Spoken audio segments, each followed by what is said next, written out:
Hey, what is up, guys? I'm here to give you my WWE RAW review.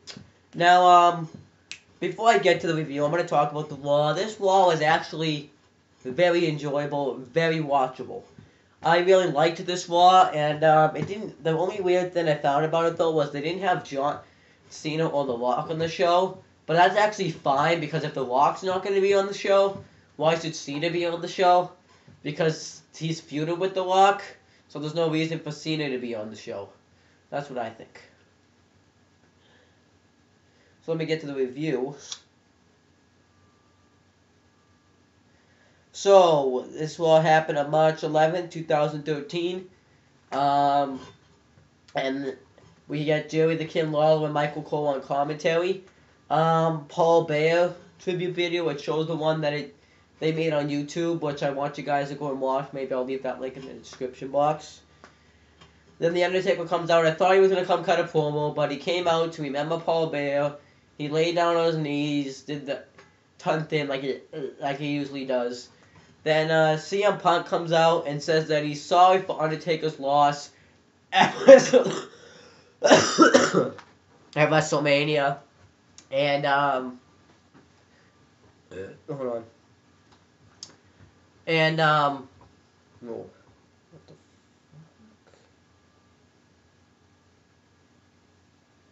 fuck? What the fuck? I'm fucking bleeding. What? How the fuck am I bleeding? I didn't even do anything fucking bad. What the fuck?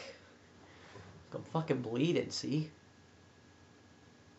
How the fuck has this happened? How the fuck did this happen? But I'm just gonna go like this. Oh no, I'm not gonna go like that. I have to go wash this off. I'm fucking bleeding for some unknown reason. But anyways, I just saw it right there. Well, oh yeah, I was talking about CM Punk. It came out and it said he's sorry about his loss with The Undertaker at WrestleMania. About his loss with The Undertaker at WrestleMania. And he's gonna beat the streak, and Paul Bear will always be remembered as The Undertaker as a success, but everyone else is gonna remember him as 20-1 at WrestleMania, and that he will be, and he will have to tell his kids. My cousin AJ just texted me. Half day, just went to lunch with my mom at Marshlands. It was awesome. Saw Uncle Marty. Want to hang out this weekend if my friend Ethan don't sleep over. Can't have to go do something for school. Okay, anyways, we're talking. CM Punk's lost to The Undertaker. Why the fuck am I bleeding? Okay, take a short intermission, guys, because I'm fucking bleeding, and I'm gonna go fucking wash the blood off. So, fucking do something else. Like, fucking walk away from this video. I'm fucking bleeding for some unknown reason.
What the fuck was that? I fucking bleed doing a YouTube video. Fuck that bullshit.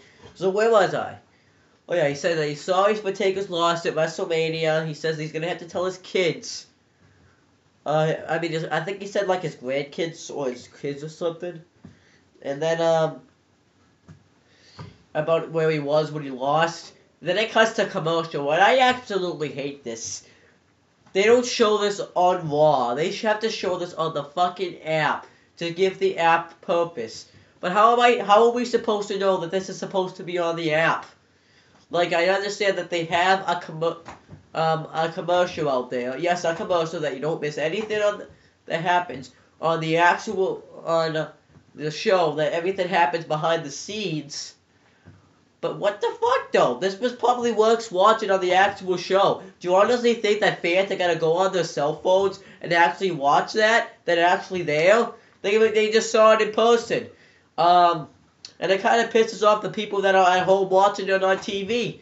And you know what else, though? I remember I would go to an event, and I would see something that you wouldn't see on the app. And I can't brag about that anymore. It's like, oh, you can't brag about it, so... That is the fucking concept. I fucking hate that. So, yeah, anyways, Kane comes out and he attacks, he attempts to chokeslam CM Punk off the stage, but he fails, and then, it shows him backstage. He's looking for Punk because he's upset about that he mocked his father. He asks what Punk is. We see Bo Dallas, the 3MB, and Alex Riley, and I think we saw more people backstage. I just don't remember who else. Alex Riley says he doesn't know where he is. He puts both hands around Alex Riley's neck and throws him over the table. So I really liked what they did with Kane here tonight. They at least made him look like a monster, which I kind of missed about Kane. But I have a feeling by next week he's just going to be like the same the way he's been. Then we get Big Show promo.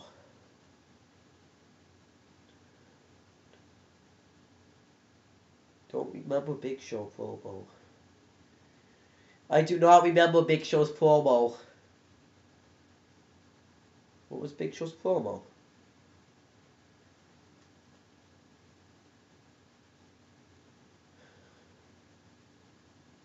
Wasn't that?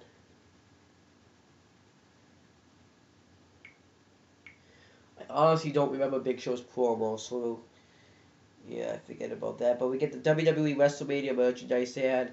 Then the Kane stuff, I went on about it too early. We get Big Show versus Seth Rollins with Dean Ambrose. I think I spelled his name on my phone. And Roman Reigns. It wasn't really much of a match. Big Show throws Seth Rollins into Dean Ambrose. He throws Reigns into the barricade, but the Nemeth gang catches up to him. He gets speared by Reigns, and he gets the triple powerbomb. I'm glad they did this, though, because some fans actually didn't get to see that because they have to put stuff on the app. Last week, though, was understandable why they put it on the app, because they wanted to end it with Taker and Punk, so last week was understandable. So I'm glad they did it tonight. I'm glad they should put it on Raw tonight where everyone was going to see it. And then we had Vicky Guerrero, Team Bricky, Vicky Guerrero, and Brad Maddox are backstage. Vicky Guerrero, CM Punk comes up and says, you see what Kane just did? He just attacked me for no reason. Then, Vicky's like, you disrespected the legacy of The Undertaker. That is unacceptable.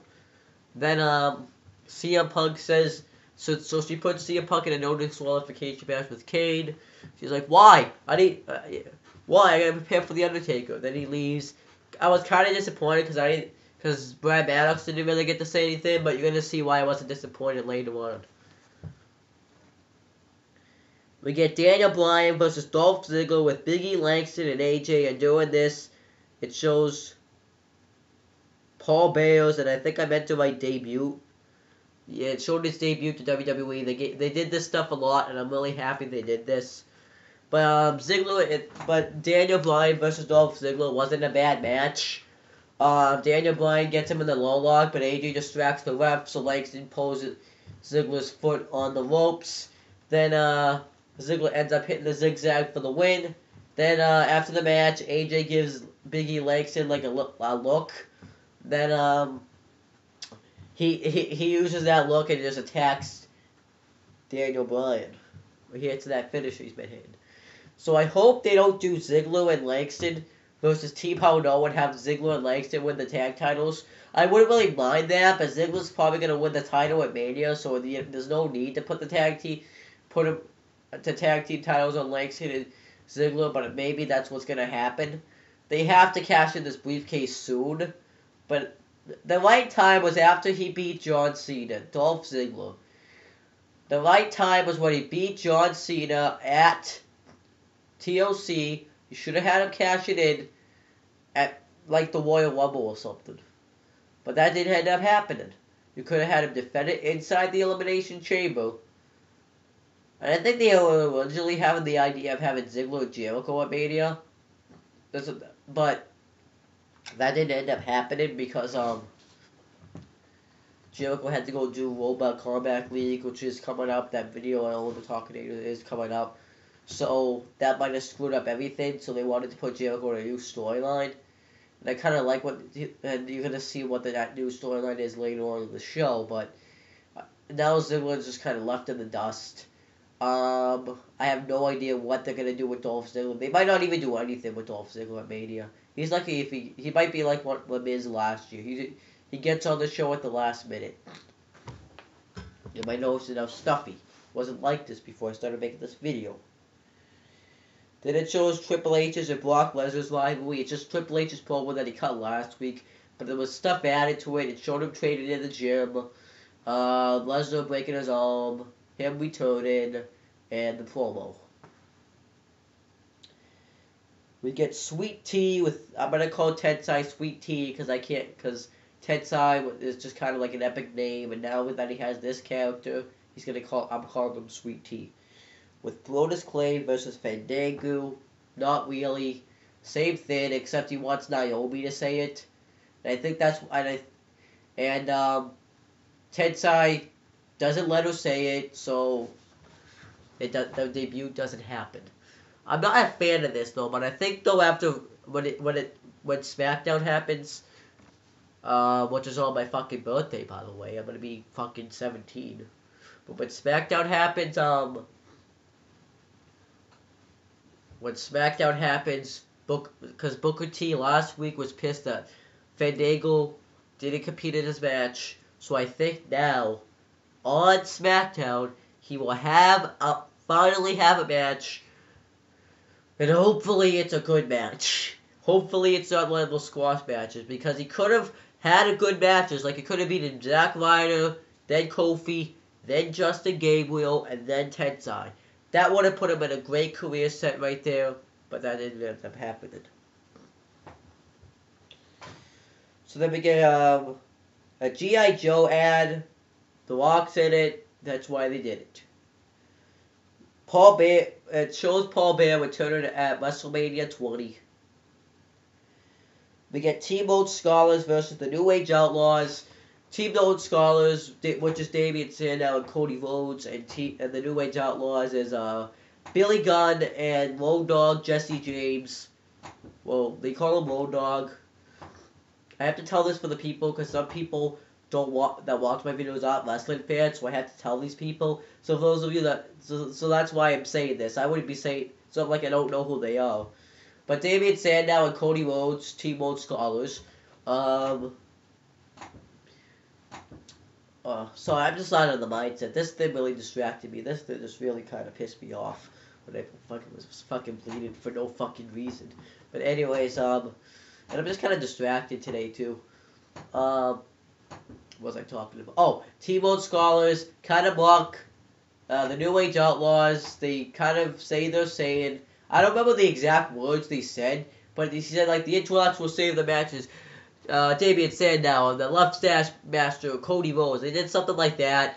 He says, if you aren't down with that, we got 2 words for you. You're welcome. They have their match, and after Cody Rhodes hit the beautiful disaster kick on, I think it was, Road Dogg. Brock Lesnar comes out and interrupts it, and of course he's not gonna go after the heels. He's going to go after the New Age Outlaws. And it makes sense because I don't think they want Cody and Damian Sandow, if they are going to compete at Mania, to get injured before Mania. So why not have them go out after the New Age Outlaws? so that way that it's not like they really need it at Mania. So he gives the New Age, both New Age Outlaws, the F5. But before I get to what Lesnar and Heyman are about to say, I want them to do the New Age Outlaws versus Team Road Scholars at Mania, since they didn't get to finish it tonight. Maybe that's the only reason that they didn't finish it. That, or they just wanted to find a way to fit Lesnar in the show. So, that's the only reason I could see having Lesnar interrupt this match, because that match was really would have really been worth watching. And if they do it at Mania, it will probably be better. Sorry, I heard something up in there. But anyways, I do hear something.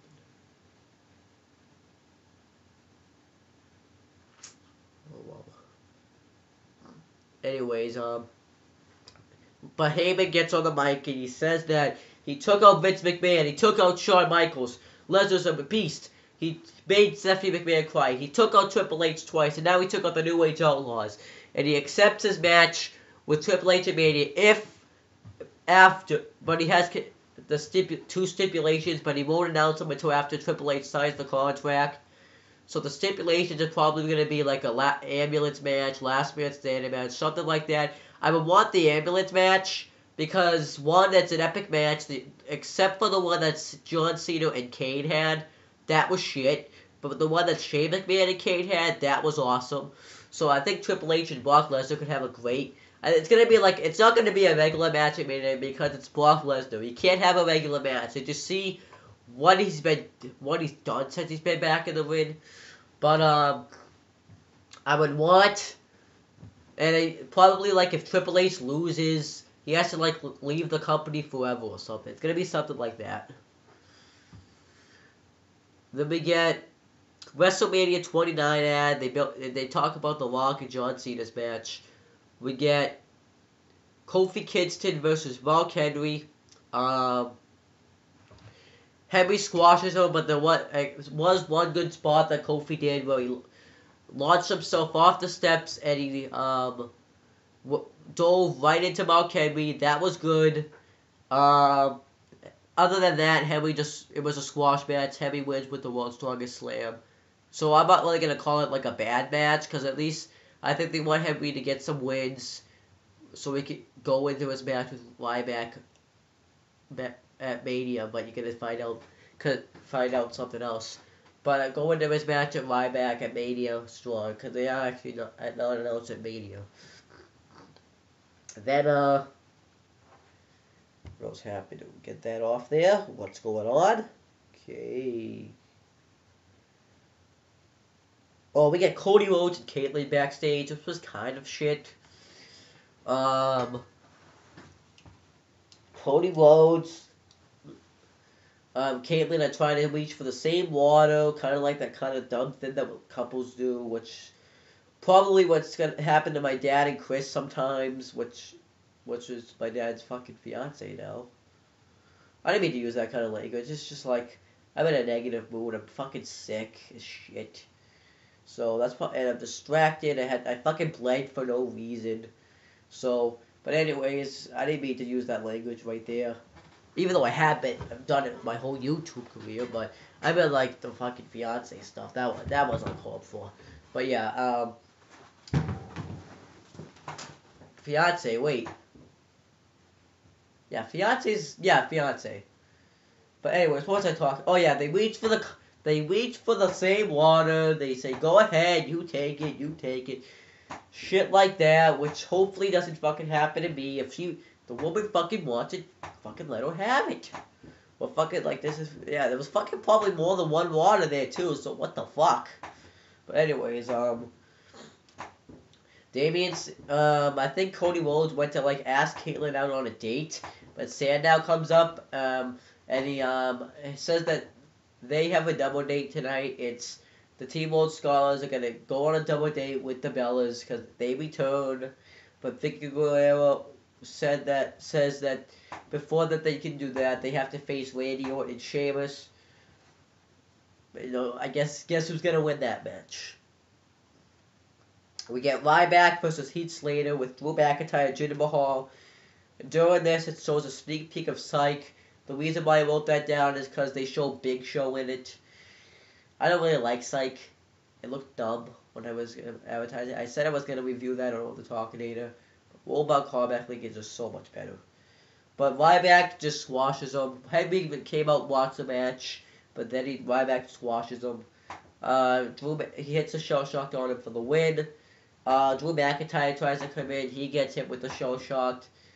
Then Mark Henry comes in, hits the world's strongest slam. They go back and forth with the finishers. Ryback and Mark Henry, and Jinder Mahal just kind of hiding. Then that was pretty much it for that. To try to see which one is stronger. I like that they're doing this though, because I think it's better than Ryback just kind of just feuding with the Shield and feuding with Punk and not even getting to him. So this is kind of like a little bit better. We get the collab, which is supposed to have David Otunga in it, but I never saw him. We get Antonio Cesaro versus Alberto Del Rio. It was good, but I was expecting it to be better. But maybe it's because they had so much time for this match for Raw that they couldn't get as much time in as they wanted. But I thought it was fine. He hits the uppercut. He goes for the German suplex. Del Rio gets him at the cross-arm breaker. Cesaro taps out.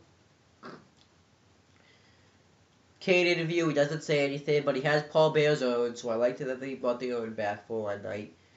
We get WWEshop.com ad. Don't remember what that one was, though. I think it was new, though.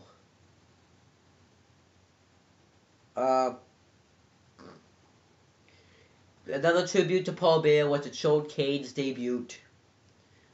We get John Cena versus The Rock rivalry. It's just a promo that they said last week. They showed WrestleMania from last year, all of Cena's bad moments, and him winning the Rumble, and Rock winning the title, and then Cena and Rock's promo from last week. We get Randy Orton and Sheamus versus Team World Scholars. This wasn't a bad match, but it was predictable. I think Orton hit the RKO on Cody Rhodes, and Sheamus hit the blow kick on Sandow for the win. They really have no faith in Team World Scholars, whether they're single wrestlers or tag wrestlers. That's kind of a shame because those guys aren't really talented. Especially Cody Rhodes, for a guy that's been there since 2007, and he's still kind of, it feels like he hasn't really moved up. He feels like ever since he lost the IC title to Big Show, no, I shouldn't say that, ever since he lost the IC title to Christian, he's done nothing. And that's kind of a shame, because Cody Rhodes really deserves to get a main event push, and Damian Sandow deserves to be like that. Don't tell me I'm fucking bleeding again. Oh, no, that's just a cut. Anyways, Damian Sandow at least deserves to, they started out good with them when he was having him attack Clay, and he was interrupted, and when he interrupted DX's reunion, and he was going up there, but now it seems like, and then he had him team up with Cody Rhodes, which was another great thing, and he was getting up there, and then it's kind of like, he was just kind of like about here, though. When he went to a singles career, he kind of started to go down a little bit, but he was kind of going up when he had that Q&A section to become the so you could become his apprentice, so he was kind of starting his credibility was going up. But now it seems like lately, after that though, when Cody Rhodes came back, they started out to be good again, but then now they're both just kind of, Cody Rhodes just really went, I think Cody Rhodes was hurt more by getting split up because they just don't know what to do. They said that on SmackDown they were supposed to be split up for good, but they've reunited three times actually, and lost 3 times. So I kind of have a pet peeve. But the show, it's not like WWE isn't watchable now. I'm just kind of mad that they're doing that. But after the match though, well, first it showed Lesnar attacking the New Age Outlaws. I think I put that too far down. But after the match, the Shield came out, and they attacked Orton and Sheamus. So I can understand why they had him win, because if they had just lost, they could have just walked to the back. So the Shield had come out and attack Orton and Sheamus. Seth Rollins has the flying knee off the stage to Orton, and Roman Reigns spears Sheamus on the stage. And that was it. So it's probably going to be Sheamus, Randy Orton, and Big Show versus the Shield at Mania, and Orton turns heel. I hope. And it shows how to fans remembering Paul Bear. One of them said that he remembers Edge kidnapping Paul Bear.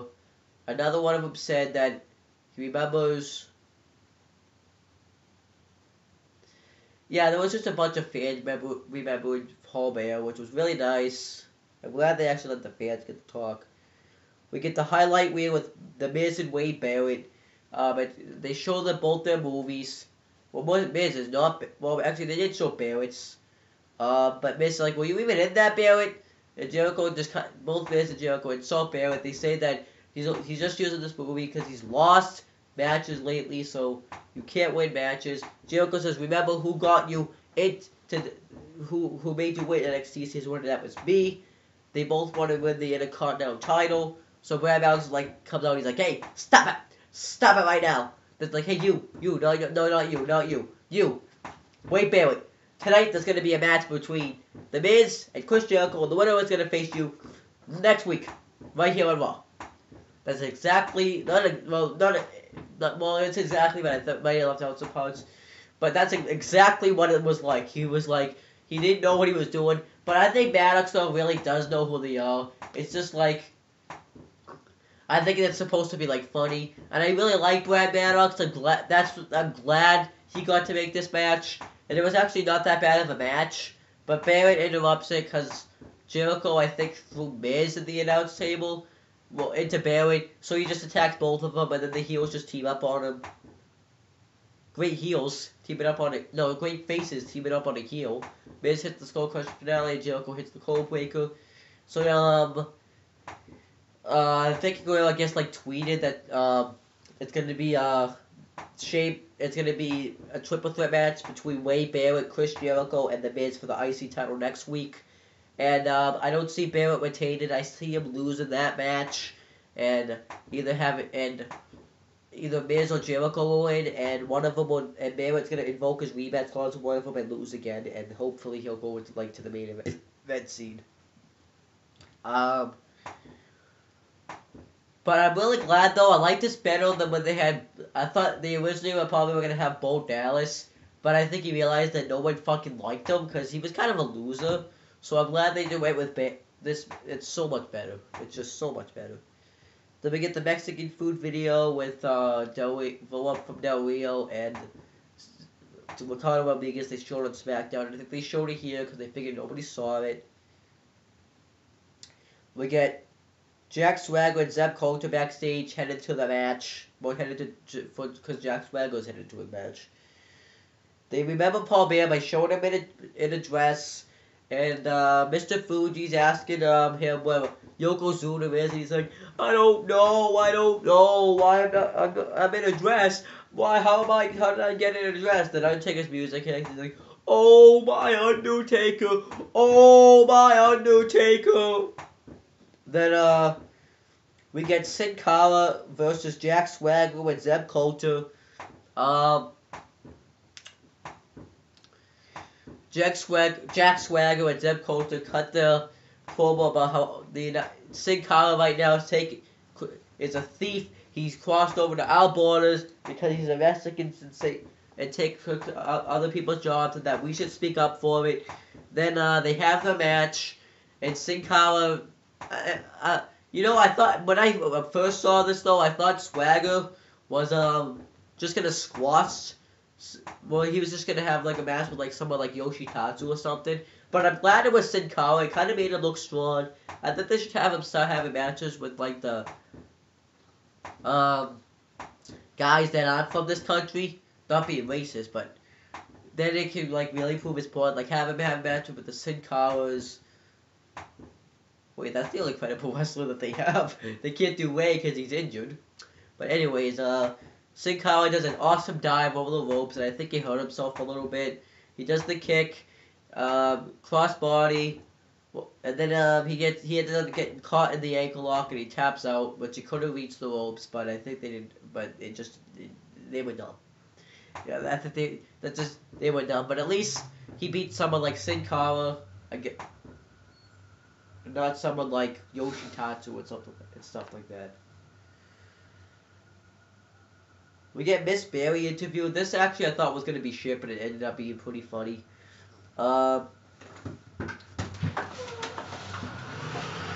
Miss Berry says that well, she's talking to like some kind of like someone that's giving an interview. Then David Otunga calls and she said that he gave her number to someone, but he says that he can't talk about this anymore. Then Kay then her phone rings again and it ends up being Kay, and he says, "Did you get my emails?" Yeah. Then she said that she says, "What email? What mail? Yeah, I got you. What mails?" It says they're from Kay. Doggy. Yeah. Say hello. She's shaking. Pet her. And talk. Not hard. Be gentle with her own. No. Okay. Goodbye. What I was saying was Kate ends up calling and he says that you haven't returned my mails. So then she says, I don't know, it's hard to return mails from the depths of hell to the depths of hell. It's like the same way as heaven, except return it to the hell. Then she says, "That's it. I'm hated out. That's it. I'm hated out." Then Kate says, "Does that mean we're not going on that picnic?" So it was kind of a funny moment, to be honest with you. So yeah, okay. Then it shows CM Punk interrupted Undertaker's tribute to Paul Bear. We get CM Punk versus Kane in the no disqualification match. I really liked this match. Made CM Punk and Kane look strong. CM Punk before Kane got in the ring, and Kane doesn't come out with his tag title here, which I'm glad they didn't do. He slingshotted himself into Kane. He attacked him before the match, but Kane fights back. He hits him with the ring bell, and he hits him with the monitor, and what else happened? And he hits him with the chair. CM Punk does come back. He hits Kane. He DDTs Kane on the chair, kicks him in the head, and Raw did go into overtime. Then Undertaker comes out. Well, his music hits. Kane wins with the choke slam, and then Undertaker and Kane are paying tribute to Paul Bear, and CM Punk attacks him from behind with the urn, and runs off, and Undertaker just kind of looks back at him. So it was definitely good build up for Punk and Taker for Mania. What I want to start happening though is I want to see some mic time from Taker. That would be better. But actually, what they did tonight though was fine. But as for Raw though, it was a good Raw, very watchable. Nice overtime though too. I think these Raws though are getting better going into Mania, and next week we're probably gonna get the contract signing between Triple H and Lesnar, and we're probably gonna get The Rock and Cena on the show. I don't think they're gonna put Taker and Punk. I think they're gonna save that for 2 weeks from now, because I think they want to take a break from that. But if they do that, it's really tough though. Well, actually, it's not actually that tough. You can probably do it. You probably will have time for it. Because it's not. I'm thinking 2 hours of Raw mindset. But now that they have 3 hours of Raw going into Mania, it's so much better. So maybe they could, or maybe, you know what they should do? They should bring Punk and Taker to SmackDown too, since Taker is supposed to be a SmackDown guy. But that's pretty much it for this video, guys. I will be back later on tonight to review main event. So that's pretty much it, guys. See you later.